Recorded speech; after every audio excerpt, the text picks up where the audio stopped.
Hello and welcome to another Doctor's Assistant 1 video. Today it's the 1st of September 2022, 2022 of this recording. I quite like the cover of this one. Well, yeah, it is an interesting one. It's very, for lack of a better term, stylised, I guess.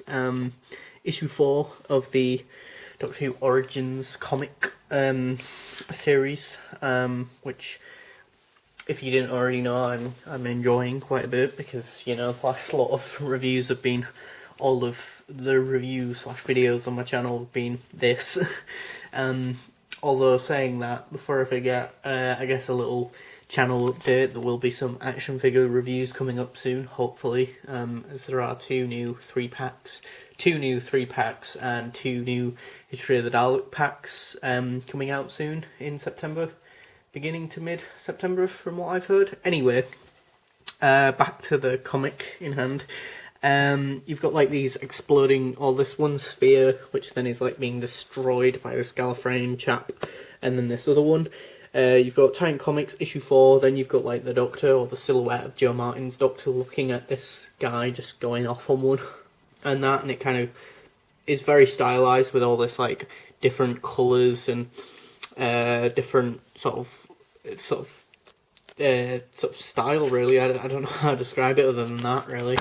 On the back you've got a picture of Joe Martin's Ruth Doctor, and or the Vision Agent sort of Doctor, as I like to call her sometimes, I guess. And then quotes from the thing from different outlets and stuff. You've got the fact that there's going to be a graphic novel with a bunch of all the issues compiled into it. You've also got an advert for the special sort of a comic thing coming out in October. You've got the Reader's Guide, which goes over the 13th, 12th, 11th, 10th, 9th Doctors, and some of the classics and some of the Doctor Who events stuff. You've got variant covers here, and then the cover that you do get. It says at the back, at the last one, the last page of the actual issue, to be continued, which I'm a bit confused about. I thought this was just going to be a 4-part mini-series, but maybe it's 5 issues next. The last one is the last one, or the next issue 5 is the last one, I'm not sure. You've got Titan Comics website, Twitter and Facebook. You've got a bio, or a little bit about the Fugitive Doctor and the TARDIS, as well as previously. So if for whatever reason issue 4 is the first one you picked up, and you want to get caught up on the story, you can read that. Here you've got the writer, artist, colorist and letterist and so on. So, you know, if you appreciate any aspect of the comic, you can give thanks to them, hopefully, on the Twitter, on Twitter or on the website or Facebook or whatever, you know.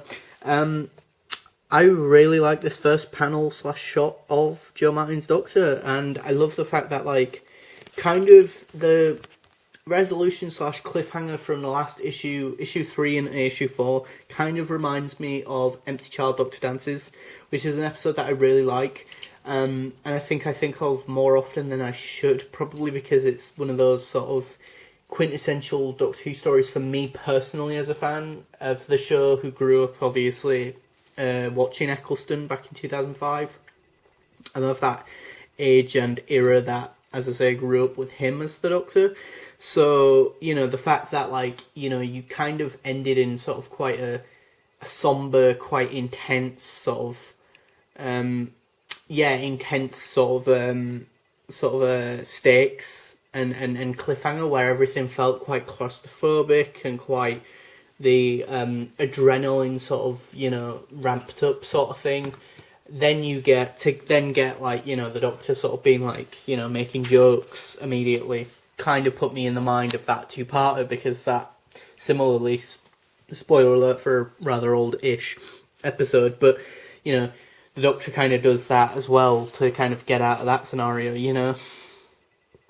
I like the fact that there is this sort of ethical conundrum and this sort of idea of like what does it mean to be actually Gallifreyan and stuff. They're really tapping into a interesting aspect of the, for lack of a better term, lore and mythology. And spoiler alert, but Gat, I assume that's Gat from Fugitive of the Jadoon, pops up, which is very interesting because she was first introduced in that episode and then killed off. And I agree with, unfortunately, I don't know the person on Twitter's specific handle, unfortunately, so I do feel bad about this, but someone did validly point out or tweet on Twitter about how one thing that they find annoying about the Chibnall era is how he's been the first new series head writer to introduce new interesting Gallifreyan Time Lords, or interesting Time Lord characters such as Gat or Tectoon and or in Flux, and then in Series 12 with Gat, and then have them killed off in the same episode. So, you know, it's very annoying. I mean, I guess, fortunately, as fans, because it's a time travel show, there are other possibilities to work around that. You know, if and when we ever get future stories with said characters, they could still be set before the events of Series 12 or Flux, or in this case, for example, be set in the expanded universe in Big Finish Audios, or in this case in a Titan comic, which is good, but then it does limit the exposure of those characters, I guess, because they're not in the mainline show. But, you know, I like the fact that you see a sort of wide shot of his Gallifreyan robes and how he looks and stuff. And again, I was surprised that it wasn't Rassilon, because it's always usually Rassilon. What else do I like? I like the codes. Kind of looks Gallifreyan-esque, but not. It's nice that it's different enough that it's, or different a little bit that it's like numbers, as opposed to the way that it's not so similar to the Gallifreyan text, but it's done in this sort of circular pattern design that is still recognisably Gallifreyan and or Time Lord, and also different enough that it's not the words and the Gallifreyan symbols of words and the written text, but it's also different enough that it's numbers, but similar enough that it's not completely different, if that makes sense. If any of that made sense. And I love the TARDIS here just sort of bouncing around, and you know, the different shot of the exterior of the box sort of across the 2 pages, and it sort of bouncing about the different planets. I really like that. This is how sad I am, and how much of a loser I am. But I was literally thinking last night or the night before about how, you know, in 50, almost going on, well, next year I'll be 60 years old, Doctor Who, years, we don't often see the exterior of the TARDIS shot sort of out and about, you know, bouncing about from different planets and stuff. And, you know, it's kind of weird, because you'd think because of the CGI we use now that we would definitely get that sort of stuff more often, but we don't. And yeah, it's a bit weird. Whereas in the old series, obviously, if they had an exterior box, TARDIS police box, it would be a model shot, which is always quite adorable to see that every now and then just sort of spinning around, but in a, like, you know, in a corner of like a model shop where everything's just black. It's just like black sheets or black cardboard, and it's literally on a string and it's just spinning around, which is just so funny to me to think of now. And you've even got like the lens flare like thing, like if it was sort of shot on camera or on film even, you know, of the light shining about in the different bits of space. And then you've even got the planets, which I've only just sort of noticed as I was talking earlier. So yeah, that whole 2 spread bit, I mean, if you just remove that bit, I'd honestly like this as like a poster. It's that good. What else do I like? I was confused. I honestly thought that was Jodie Whittaker. Like a really bad version and or drawing of Jodie Whittaker. Bit confused. Gat doesn't seem to have the red eyeliner, I want to say that is. Although you've also got this Gallifreyan-y person, Time Lord person, with the sort of gold and black sort of stuff. So again, kind of a bit different from what we're used to seeing on Time Lords, I guess, but still within keeping of this Gallifreyan, and that maybe it's a sign that these people are part of the division, that they have different sort of a slightly different variation of variation of clothing.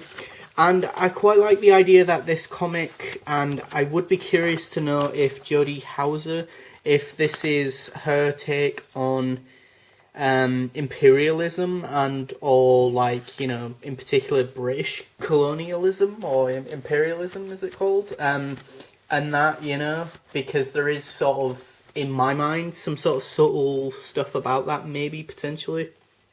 I'm a bit confused why did I bring this up in my last review? I can't remember now.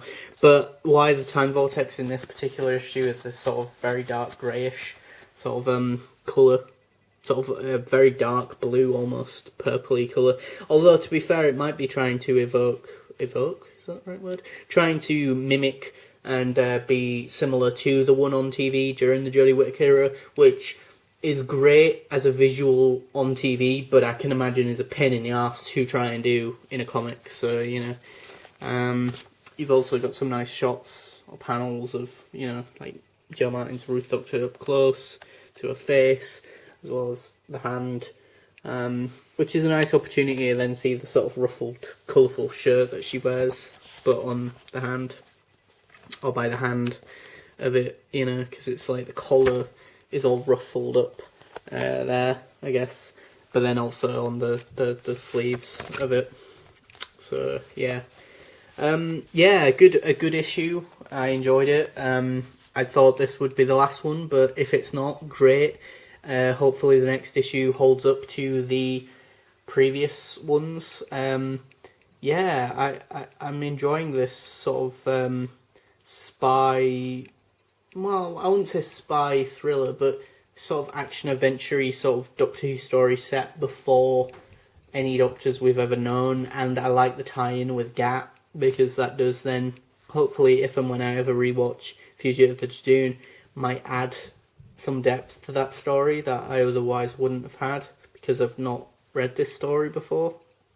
Or I haven't watched that episode since reading these stories, so, you know, because obviously I think it's pretty much implied, if not straight up said, that the Doctor and Gat already know each other from the division, so, or from working in the division, and it's also kind of loosely implied, or not implied, hinted at that Gat or maybe someone is going to try and wipe the Doctor's memory at some point because of the things that they've learned in these comics, because there are things here that I guess the Time Lords don't want people to know, because again, this one Time Lord in particular in the High Council is quite...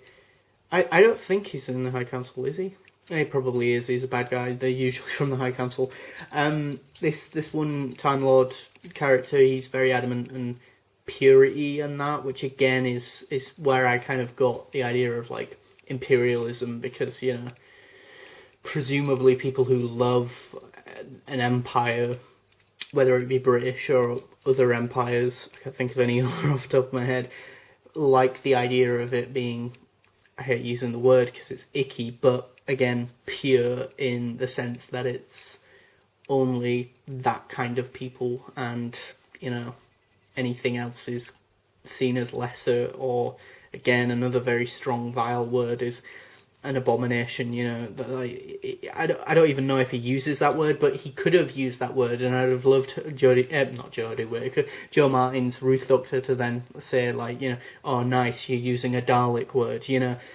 Because again, at that point, you are kind of treading on the toes of the sort of Dalek shouty boy, pepperpot / Nazi fascists, you know, ideology, which is interesting because presumably the division stuff is set way before the Time War, but even so, you're already kind of getting this idea that, like, you know, you're building this jigsaw pieces to make this picture of, like, the Time Lords are even in their infancy or early days, or like way pre before the Time War, how many thousands or billions of years that would have been, in the timeline of things, you know, even back before Hartnell, you know, the Time Lords were kind of like dickheads, you know, and didn't particularly play ball with other species or like other species or were narcissistic control freaks and power mad. And, you know, I mean, I guess in the Three Doctors that's also kind of sort of confirmed, and all but confirmed with like the likes of Omega, you know, going mad because of him being trapped in the black hole and in a different universe. And that, but yeah, a good issue, fun. If you like the sort of Division stuff and Fugitive of the Judoon and Flux and Division and all that sort of stuff, or want more from the Ruth Doctor, this is obviously a must-have. So yeah, thanks for watching. Please do comment, rate, and subscribe to the channel.